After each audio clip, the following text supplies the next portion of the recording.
Bonsoir à tous, soyez les bienvenus pour suivre avec nous cette nouvelle édition dont tels sont les faits marquants de l'actualité.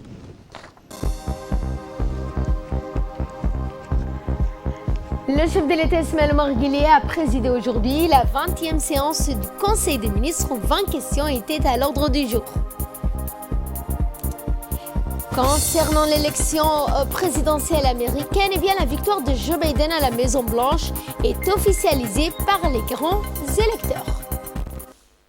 Bonsoir et merci de nous accueillir chez vous. Sous la présidence du chef de l'État Ismaël Omar Guelleh, s'est tenue aujourd'hui la 20e séance du Conseil des ministres où 20 questions étaient à l'ordre du jour. La première question concerne un projet de loi portant adoption des comptes financiers de l'année 2018 de l'aéroport international de Djibouti, suivant le compte rendu du porte-parole du gouvernement, Mahmoud Ali Youssouf.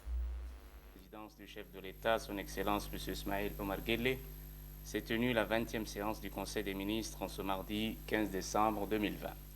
Était inscrite à l'ordre du jour 20 questions. La première question concerne un projet de loi portant adoption des comptes financiers 2018 de l'aéroport international de Djibouti. Ces comptes financiers sont établis en produit à 3 882 millions de francs Djibouti et en charge à 3 720 millions de francs Djibouti. Une légère hausse des recettes à hauteur de 115 millions de francs Djibouti a été enregistrée par rapport aux prévisions précédentes. L'aéroport a sollicité un emprunt de 2 739 millions de francs Djibouti à la BOA en vue de l'extension, la modernisation de l'aérogare et l'achat de nouveaux radars. La deuxième question est relative à un projet d'arrêté portant approbation du budget prévisionnel 2021 de l'aéroport international du Djibouti. Le budget 2021 de l'aéroport s'établit en produit à 2 495 millions de francs Djibouti et en charge à 2 489 millions de francs Djibouti, avec un résultat net positif escompté de 6 millions de francs Djibouti. En raison de la chute du transport aérien due à la situation de la pandémie, il y a une perte potentielle de plus d'1 milliard de francs Djibouti. De même, l'aéroport doit mobiliser des moyens financiers à hauteur de 600 millions de francs Djibouti en vue de la réfection de la piste d'atterrissage. La troisième question concerne un projet d'arrêté portant approbation et rendant exécutoire le budget prévisionnel de l'Agence djiboutienne des routes. Le budget 2021 de l'ADR est présenté en recettes et en dépenses à la somme de 2 739 millions de francs Djibouti. Les recettes de l'ADR sont constituées principalement d'une subvention du budget national de 732 millions de francs Djibouti, d'un contrat de travaux de réhabilitation du corridor routier de 6 millions de francs Djibouti, des travaux des voiries urbaines, des nouveaux lotissements programmés à la capitale de 693 millions de francs Djibouti et la réalisation de travaux divers de 180 millions pour le compte des établissements publics et privés. Les dépenses seront consacrées principalement aux travaux de réhabilitation et de rénovation des voiries urbaines des différentes communes de la capitale, à savoir Razdika, Bolaos et Balbala. D'autres travaux sont programmés également au niveau des régions de l'intérieur, notamment la réhabilitation de la piste Randa-Daï. Un montant de 850 millions de francs Djibouti est prévu à cet effet. Les dépenses d'investissement représentent un montant de 250 millions de francs Djibouti. La quatrième question est relative à un projet d'arrêté portant adoption du budget prévisionnel 2021 du laboratoire central du bâtiment et de l'équipement. Le budget 2021 du laboratoire prévoit des produits à hauteur de 277 millions de francs Djibouti. Les charges de fonctionnement sont de l'ordre de 234 millions de francs Djibouti. Les dotations aux amortissements et aux provisions sont de 35 millions de francs Djibouti, soit un total bénéficiaire net de 8 millions de francs Djibouti. Les investissements sur fonds propres s'établissent à hauteur de 171 millions de francs Djibouti. La cinquième question est relative à un projet de loi portant adoption des comptes financiers 2018 de l'Office national du tourisme de Djibouti. Les comptes de l'ONTD se présentent en produit à 184 millions de francs Djibouti et en charge à 182 millions de francs Djibouti, avec un résultat net positif de 2 364 millions de francs Djibouti, de 2 364 000 francs Djibouti. Au cours de l'exercice 2018, les investissements de l'ONTD se sont élevés à plus de 2 693 000 francs Djibouti, destinés à l'achat de divers matériels réalisés au cours de l'année 2017. La sixième question concerne un projet d'arrêté approuvant et rendant exécutoire le budget prévisionnel 2021 de l'Office national du tourisme. Le budget 2021 de l'ONTD s'élève en produit à la somme de 152 600 000 francs Djibouti et en charge à la somme de 152 600 000 francs Djibouti. L'ONTD, qui sera amené à devenir une agence nationale du tourisme, ayant la forme d'un statut EPIC, se focalisera sur la mise en œuvre du projet de valorisation de certains sites touristiques tels que le lac Kassal et le lac Abbé. La septième question concerne un projet d'arrêté portant approbation du budget prévisionnel du Palais du Peuple pour l'exercice 2021. Ce budget 2021 du Palais du Peuple s'établit en recettes propres à 56 millions de francs Djibouti, en produit à 25 millions de francs en dotation aux amortissements à 68 millions de francs Djibouti. La subvention annuelle allouée par l'État est de l'ordre de 275 millions de francs Djibouti. Un total de 42 459 000 en produits et en charge à 424 599 000 francs Djibouti. La huitième question est relative à un projet d'arrêté portant approbation du budget prévisionnel 2021 de l'Agence nationale des systèmes d'information de l'État. Le budget 2021 de l'ANSI est estimé à 165 749 000 francs Djibouti. Les subventions de fonctionnement s'élèvent à 165 749 000 francs Djibouti et les subventions d'investissement à hauteur de 61 941 000 francs Djibouti. La neuvième question concerne un projet d'arrêté portant adoption du budget prévisionnel 2021 du Laboratoire national d'analyse alimentaire. Le budget 2021 de l'ALANA est arrêté à la somme de 498 046 000 francs Djibouti qui se répartit en budget de fonctionnement à hauteur de 396 millions de francs Djibouti et le budget d'investissement à hauteur de 101 900 000 francs Djibouti. Actuellement, le laboratoire dispose d'infrastructures modernes qui répondent aux normes internationales qui vont lui permettre d'accomplir pleinement ses missions. La dixième question est relative à un projet d'arrêté portant approbation du budget prévisionnel du Diwan des biens WARF pour l'exercice 2021. Le budget 2021 du Diwan des biens WARF est estimé en produit à 535 450 000 francs Djibouti, composé essentiellement des recettes des loyers évaluées à 208 300 000 francs Djibouti et des redevances cimetières dont le montant est de 327 150 000 francs Djibouti. Et en ce qui concerne les autres questions ayant trait au budget auquel le Conseil s'est penché, réécoutons une autre fois encore le porte-parole du gouvernement, Mohamed Ali Youssouf. La question concerne un projet d'arrêté portant approbation du budget prévisionnel 2021 du Diwan Zakat. Le budget 2021 du Diwan Zakat s'équilibre en produits et en charges à 460 627 000 francs Djibouti. Les recettes prévisionnelles de l'établissement estimé à 460 627 000 francs Djibouti proviennent essentiellement des produits de la zakat, subventions de l'État, le parrainage, les loyers et les subventions extérieures. Ce budget s'inscrit dans la poursuite et le développement des activités régaliennes de lutte contre la pauvreté et l'exclusion sociale, la collecte et la distribution des revenus de la zakat aux ayants droit. La deuxième question est relative à un projet d'arrêté portant adoption du budget prévisionnel 2021 de la Caisse nationale de sécurité sociale.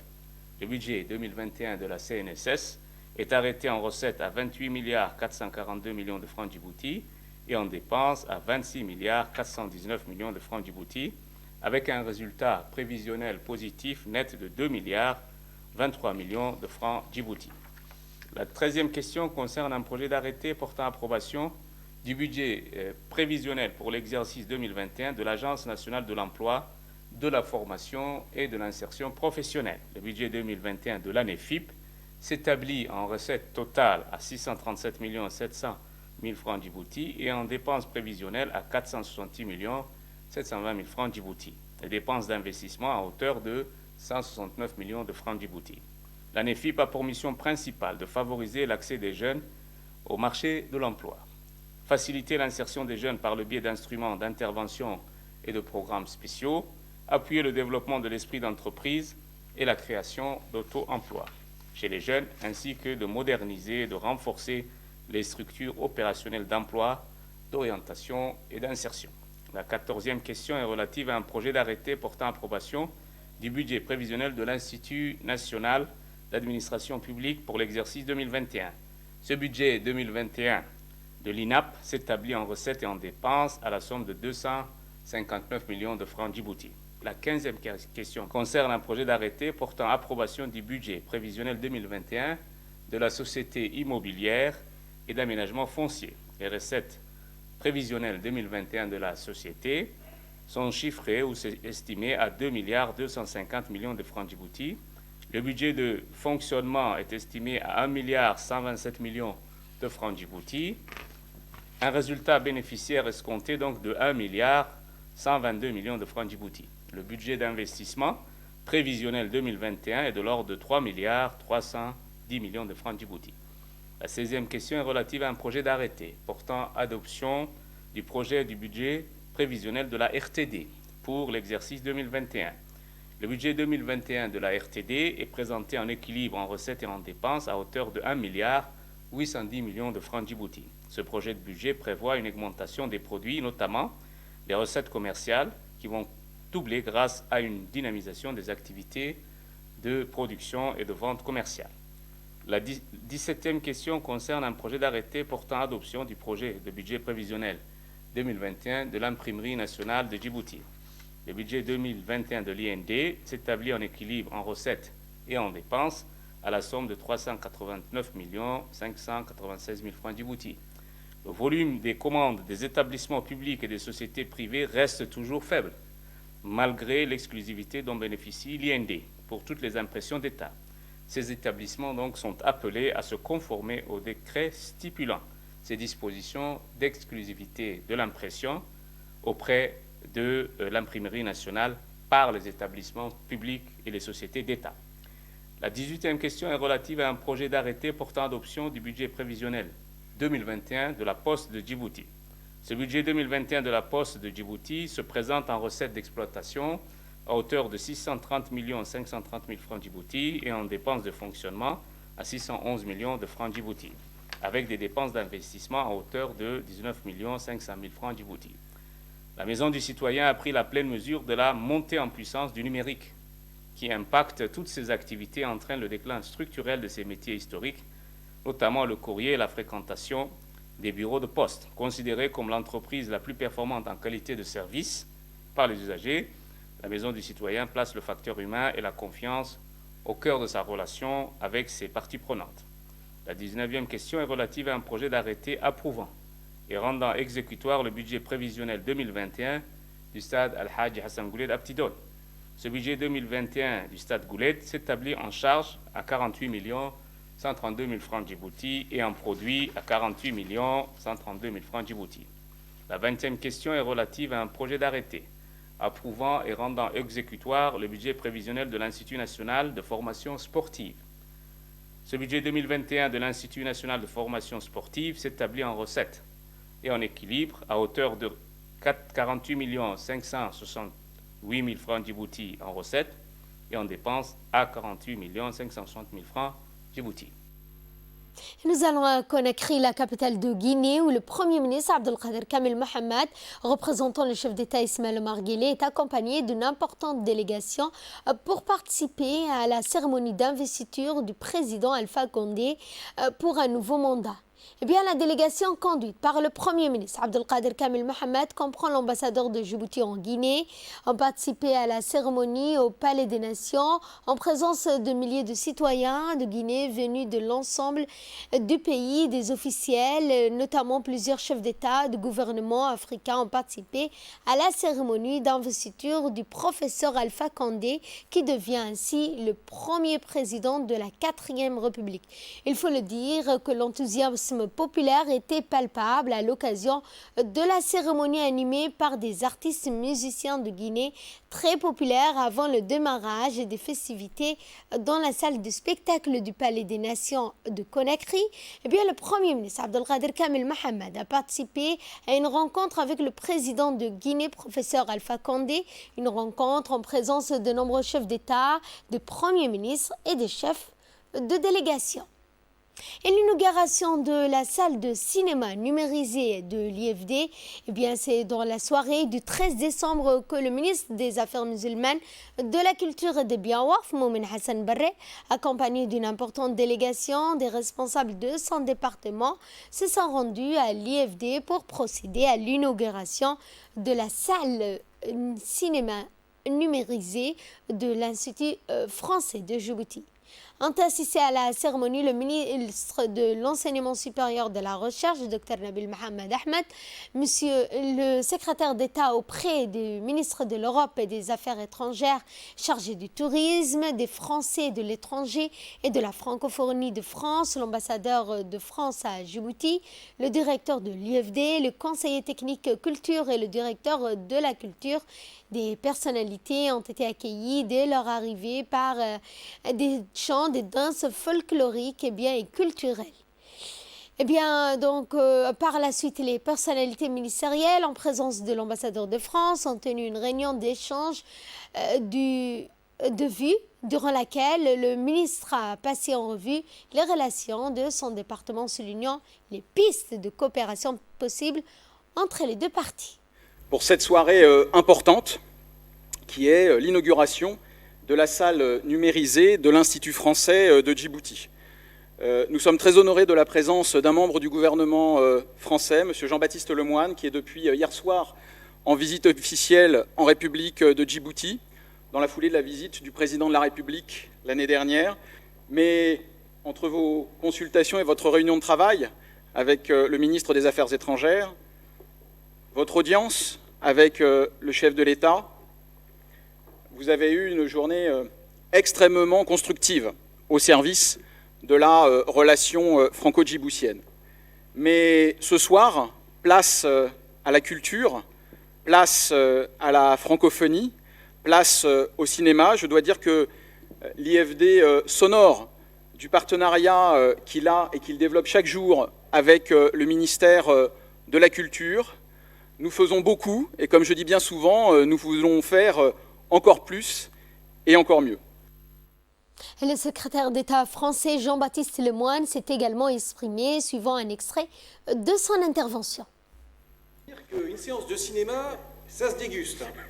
Et le faire en plus, ici, dans ce lieu qui a été mis aux normes avec ces technologies numériques, je pense qu'on va avoir droit à une expérience vraiment particulièrement intéressante. Et je veux tirer mon chapeau aux équipes de l'Institut français, monsieur le directeur, cher Stéphane Gallet, à votre secrétaire général, bref, à toutes celles et tous ceux qui ont permis que ce chantier aille à son terme, parce que, il faut le dire, il faut de la pugnacité, il faut aller chercher l'argent qui permet de faire tout cela, mais c'est indispensable. Et c'est vrai que le Quai d'Orsay est très attaché à participer à cette œuvre de modernisation pour continuer à attirer les publics. Je crois que l'Institut français, c'est le cœur battant aussi effectivement de cette coopération, et on le partage bien volontiers d'ailleurs avec tous les amoureux de la langue française en réalité. On n'est pas chauvin. Je sais que l'endroit accueille également régulièrement le festival européen, un certain nombre d'arts vivants. Et dans un discours fait à cette occasion, le ministre des Affaires musulmanes, de la Culture et des biens waqf a souhaité la bienvenue au secrétaire d'État français. Il a mis en relief, entre autres, les multiples richesses culturelles et naturelles de notre pays qui s'y prêtent à des paysages pittoresques, a-t-il dit et féeriques. Nous l'écoutons. Une joie renouvelée de me retrouver au sein de l'Institut français de Djibouti pour prendre part à l'inauguration de la salle du cinéma numérisé. C'est avec honneur, fraternité et solidarité que nous vous accueillons, chère Excellence, dans notre pays, la République de Djibouti, îlot francophone, terre de rencontre, d'échange, de paix et d'hospitalité. Djibouti s'est engagé dans le cinéma par la création de l'Institut national du cinéma, couplé avec l'Institut djiboutien des arts, afin de former l'IDAC, l'Institut djiboutien des arts et du cinéma, pour mettre à profit les multiples richesses culturelles et naturelles de notre pays qui s'y prêtent à des paysages pittoresques et féeriques comme les lacs Abbé, le lac Assal, ainsi que les îles Moucha et Mascali ou le Grand Barra. Au passage, permettez-moi de souligner combien ces sites ont abrité les tournages de films de renommée internationale. Et heureuse coïncidence, nous voici ce soir en train d'inaugurer la salle de cinéma numérisée de l'Institut français de Djibouti. C'est dire combien il est possible d'établir une coopération culturelle dans ce domaine. Une cérémonie de lancement des travaux de réhabilitation du CDC de PK12 est bien endommagée l'année dernière par le passage du cyclone Segar. Ces centres ont subi des dommages structurels importants, dont notamment l'effondrement de la toiture, des débris éparpillés, détérioration des installations sanitaires, des étages inférieurs et des systèmes électriques endommagés. Ce projet de réhabilitation mis en œuvre par le Bureau des Nations Unies pour les services d'appui au projet sera financé par le gouvernement japonais. La cérémonie a vu la participation du secrétaire d'État à la jeunesse et au sport, Hassan Mohamed Kamil, du nouvel ambassadeur du Japon à Djibouti, Atuska Omio, la nouvelle représentante régionale du bureau, Madame Rosella Manti, que je vous propose de suivre. Des projets pour le CDC. Les CDC sont des centres d'agrégation, d'éducation et de culture pour les jeunes. Ils offrent cette chance supplémentaire de croissance et de changement. La fraise que j'ai lue dans le centre d'Ariba est magnifique. Les jeunesses, c'est la capacité de changer ses habitudes. Je remercie le gouvernement japonais pour sa générosité et son attention aux plus jeunes, les Nations Unies à Djibouti pour sa sensibilité aux couches les plus faibles de la population et bien sûr, son Excellence Camille pour avoir favorisé tout cela. Pour lancer ces projets, son Excellence le ministre de la Jeunesse et Sport a vraiment suivi de près ces travaux et on est heureux aujourd'hui d'avoir la possibilité de voir que les travaux vont commencer. C'est important que tout le monde participe à ça. Ce n'est pas un projet aux Nations Unies, c'est un projet à la jeunesse. Si son Excellence l'ambassadeur du Japon, avec lui toute la population du Japon, parce que c'est grâce à leur générosité qu'en effet ça a été possible. C'est le premier d'une série de CDC et on espère vraiment que les travaux seront menés à bon fin pour éviter qu'il y ait encore d'autres catastrophes qui peuvent ruiner les bâtiments et que les jeunes puissent avoir un espace pour leurs loisirs et pour se sentir encore plus des citoyens à plein titre et contribuer au futur de Djibouti. Et le nouvel ambassadeur du Japon à Djibouti, Atuska Omio, s'est déclaré ravi de pouvoir soutenir ce projet en faveur de la jeunesse djiboutienne. C'est un honneur pour moi d'être parmi vous aujourd'hui à la cérémonie du lancement des travaux au CDC de Pékin. Sans oublier qu'en 2018, ce CDC a été frappé par le cyclone Sagar et ensuite par la grande inondation suite aux fortes pluies diluviennes en novembre dernier. Je me réjouis du fait que nous allons enfin lancer les travaux de réhabilitation du dit CDC au profit des jeunes djiboutiens. J'ai entendu que Djibouti est un pays de rencontres et d'échanges. Je souhaite que le CDC aussi procurera un espace de rencontre et d'échange à la jeunesse. Par exemple, le Japon a offert des tatamis matelas de judo à l'association de judo et il y a des cours de judo qui y sont dépensés dans des CDC. Rien ne saurait me rendre plus heureux si les CDC permettront aux jeunes djiboutiens de rencontrer l'esprit oriental de judo. Le CDC est aussi un endroit pour apprendre à travers les formations et les séminaires. J'espère que le CDC contribuera à la lutte contre la violence et ainsi encouragera le développement socio-économique des Djiboutiens.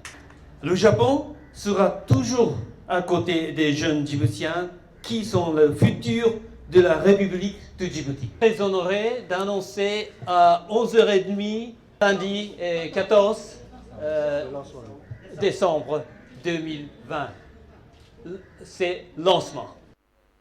Et le secrétaire d'État à la jeunesse et au sport, Hassan Mohamed Kamil, a remercié les généreux donateurs, dont notamment le Japon, pour cet appui financier et a indiqué que les jeunes doivent prendre soin de leur CDC. Un grand plaisir, parce que le CDC de PK12, il a subi des dégradations. Donc aujourd'hui, avec l'UNOPS, mais surtout l'appui du Japon, le CDC de PK12 va être rénové en entier. Merci d'abord pour le Royaume du Japon. Rossella, qui est représentante de l'UNOPS, mais aussi la représentante du système des Nations Unies qui a appuyé aussi ce projet pour qu'il voit un peu le jour. Il y a eu du retard, mais Dieu merci, aujourd'hui, le CDC de PK12 ainsi que le CDC de Cartessis, Ariba et HD vont être rénovés tout entier. Donc, je demande à la jeunesse maintenant. Lorsque le département rénove un endroit, il revient à vous, la jeunesse, de le préserver. C'est votre quartier. C'est votre CDC. Vous devez le préserver et plus jamais, s'il vous plaît, de problèmes dans ce CDC. Parce que chaque fois, il faut le réparer. Maintenant, c'est votre CDC, il faut le gérer et il faut être présent. Dans l'actualité également, le directeur général de la police nationale, le colonel Abdullahi Abdi Farah, a reçu aujourd'hui les vainqueurs des 15 km cross international du Grand Bara. Il s'agit d'Idlé Aden et de Samatar Younis Hassan qui se sont classés respectivement 1er et 8e lors de cette course qui a réuni des coureurs issus de plusieurs corps organisés le 10 décembre dernier par la FFDJ. Eh bien, cette compétition qui en est à sa 38e édition est devenue un rendez-vous incontournable des amateurs de course. Le jeune Idlé Aden s'est imposé avec un chrono de 44 minutes et 28 secondes. Cette année, le nombre de coureurs a été limité à 1000 en raison de la pandémie du Covid-19.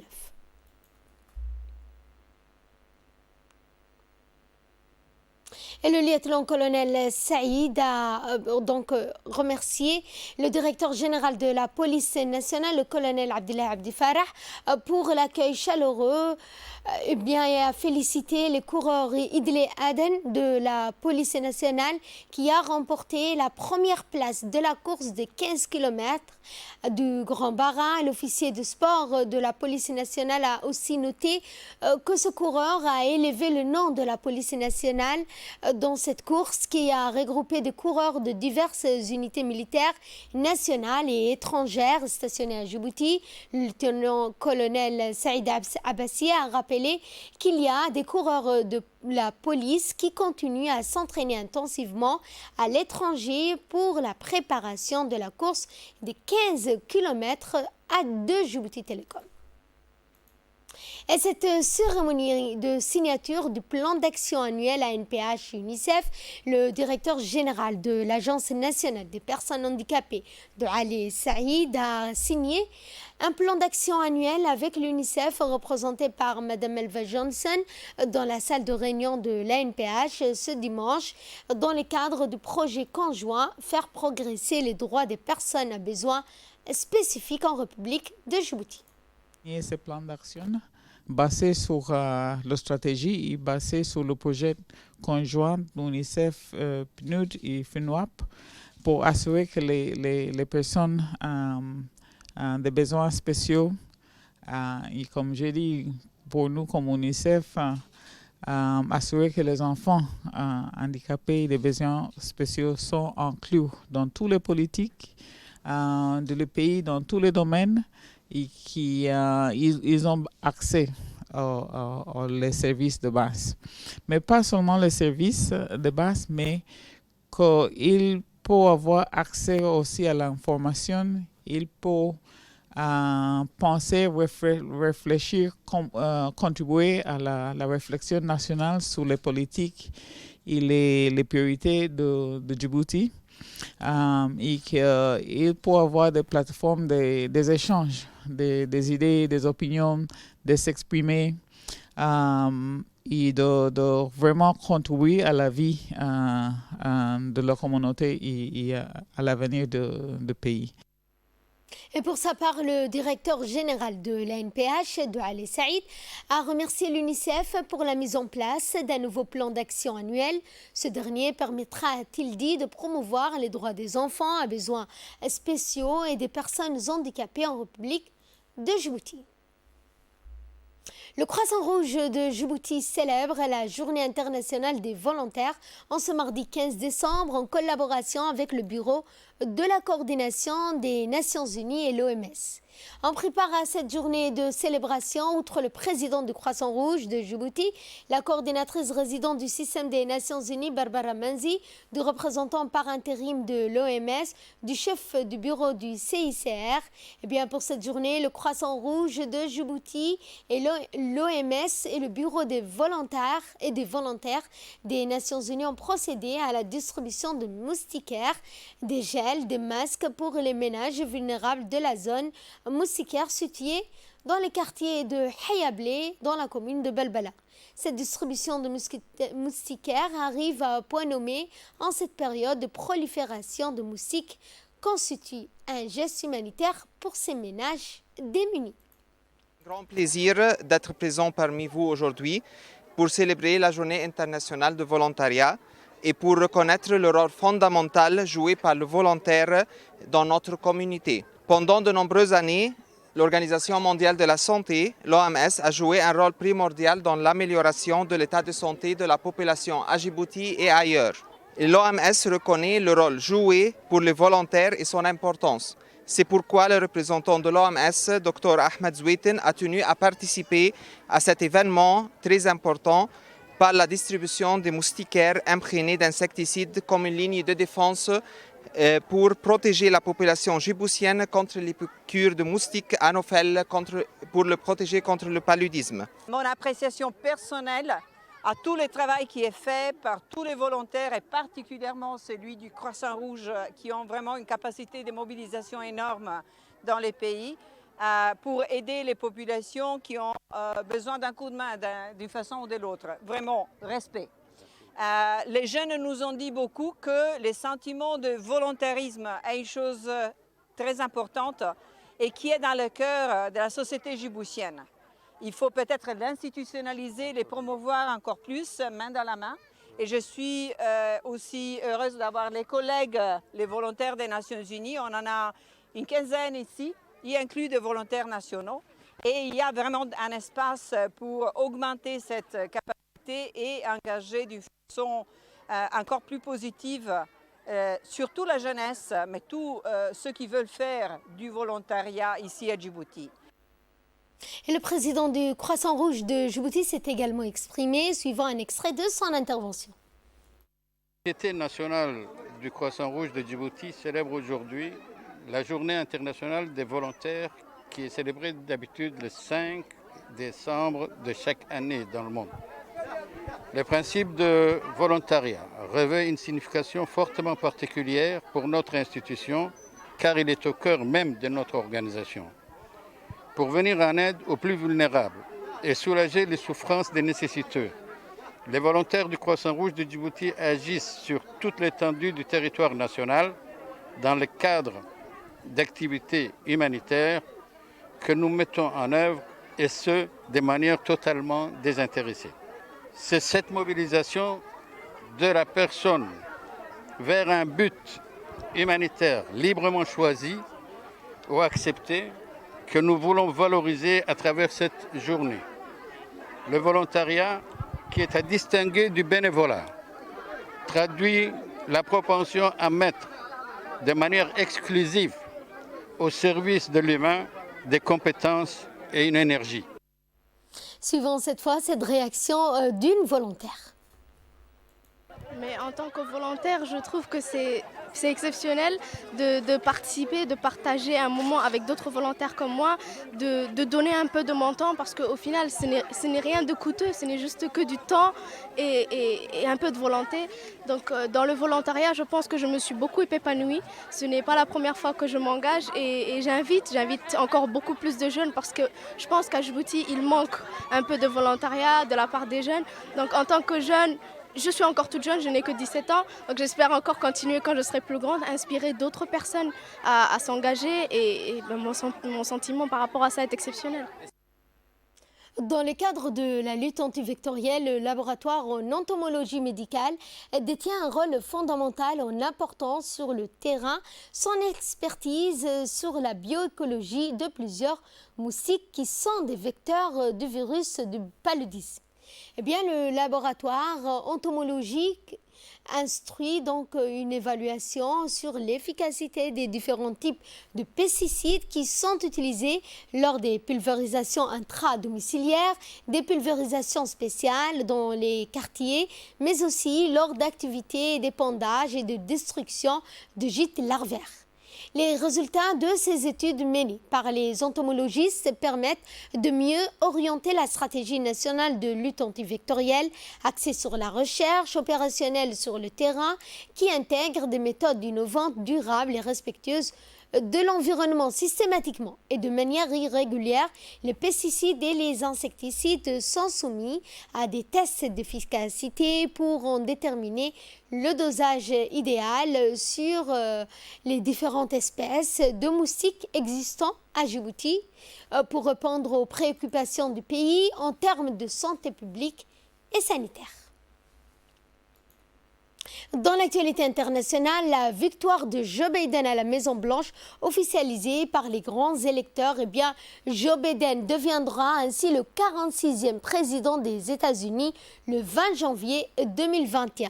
Cette étape, qui n'est que traditionnelle, qu'une formalité qui a pris de l'importance cette année en raison du refus de Donald Trump d'accepter le verdict des urnes, une attitude habituellement dénoncée par Joe Biden dans la prise de contrôle qui a suivi la validation du collège électoral. Depuis bientôt 1 mois et demi, Donald Trump dénonce sans cesse et sans preuve, mais des théories de complot à la pluie de l'élection la plus truquée, a-t-il dit, de l'histoire américaine. Fin de ce journal, merci à vous de nous avoir suivis, merci également à la régie. Excellente soirée à toutes et à tous.